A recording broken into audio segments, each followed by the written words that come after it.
অরুণোদয় কে পায়? হাতটা খাড়া করে তো। বাবারে বাবা, সবে অরুণোদয় পায়।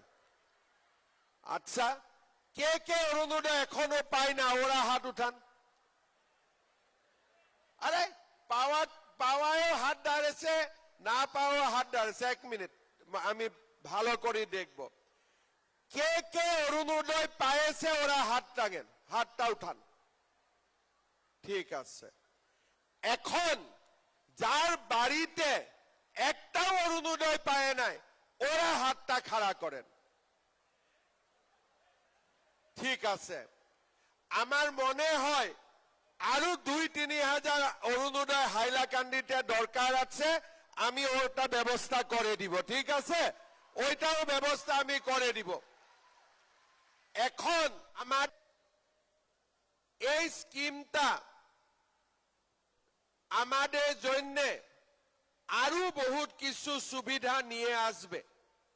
আজি আমি অলপ আগতে এটা ভিডিঅ' চাইছো, তাত নৰেন্দ্ৰ মোদী ডাঙৰীয়াই কি কৈছে कि हम भारत की 3 करोड़ माताओं को लाखपति दीदी बनाने का गारंटी दिया है।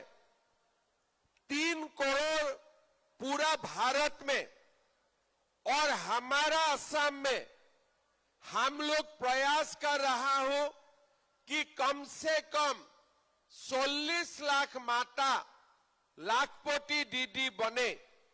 लाखपति दीदी माने कि जुने बছৰত 1 লাখ টকাৰ ব্যৱসায় কৰে।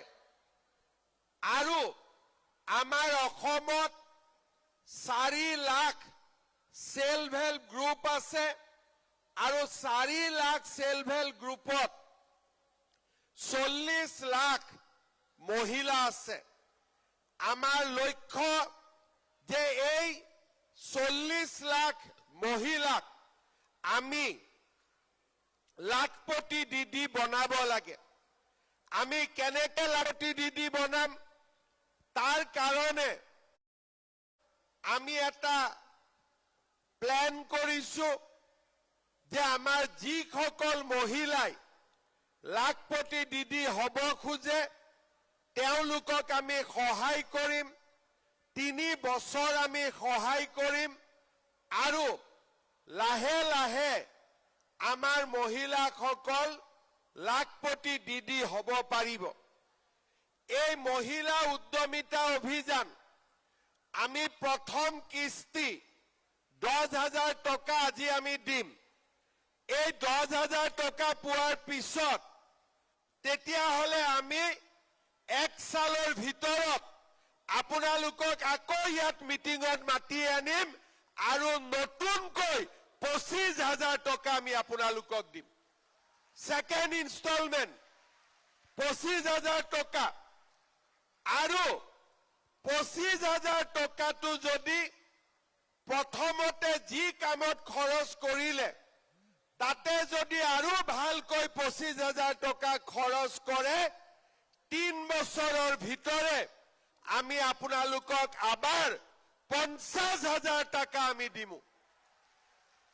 ফার্স্ট কিস্তিতে 10,000, সেকেন্ড কিস্তিতে 25,000, থার্ড কিস্তিতে 50,000। ভালো হবে কি খারাপ হবে? ভালো করে বলেন, ভালো হবে কি খারাপ হবে? ভালো হবে তো, কিন্তু ইয়ার মাঝেও একটা কথা আছে। এই স্কিমটা পাওয়ার জন্য 10,000 টাকা, 25,000 টাকা, 50,000 টাকা আমি কেতিয়া পাম? যেতিয়া আমার ঘরত 3টা বাচ্চাতকৈ বেশি বাচ্চা নহয়। 3টাতকৈ বেশি বাচ্চা হলে বাচ্চাক তো স্কুলত পড়াব লাগিব। তেতিয়া কি রকম আপনারা লাখপতি দিদি হবে? এটা তো সম্ভব হবে না। এই জন্য এই স্কিমটাতে থাকার জন্য আমার বাচ্চা 3টা থেকে উপর হতে পারবেন না। ঠিক আছে, 3টাই থাকতে হবে। এতিয়া কিছুমানে মোক কৈ দিয়ে যে মামা কি কৰিব বাচ্চাটো আল্লাই দি দিলে